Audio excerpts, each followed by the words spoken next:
Kredit xalqni rivojlantiradimi? Yo'q. Davlatlarga qarang, ularni qanday boshqarishadi, ularga qarz berishadi. Davlat bu pullarni banklarga yo'naltiradi. Banklar kimga beradi?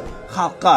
Moliyaviy savodxonligi past xalq bu pullarni hech qachon investitsiya, biznes, ishlab chiqarishga emas, aksincha maishiy texnika, to'y, mashina, jihozlar, qiymat tushadigan narsalarga sarflaydi. Natijada hamma qarzdor, pul zanjiri pastdan yuqoriga qarab ketadi. Davlat avtomatik boshqariladi. Bizdagi banklar eski model, markaziy bankdan 14% dan ol, 22%, 30% ga xalqqa ber. Yagona daromad manbai kredit foizi.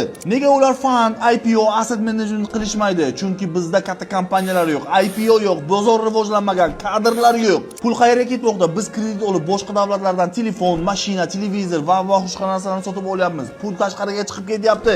Bizda esa ishlab chiqaruvchi kompaniya yo'q, investor yo'q. Amerikaga qarang, Apple, Nvidia, Microsoft odamlar pullari bilan o'smoqda. Kompaniyalar boyimoqda, odamlar ham ulardan foyda olyapti. Bizchi savodimiz bo'lmasa, ilm olmasak, unisi bunday qilmayapti, bunisi bunday qilmayapti, o'tirsak, hech narsa o'zgarmayapti. Trillion pul bermaydimi? Xalq uni qanday boshqarishni bilmasa, hech narsa o'zgarmaydi.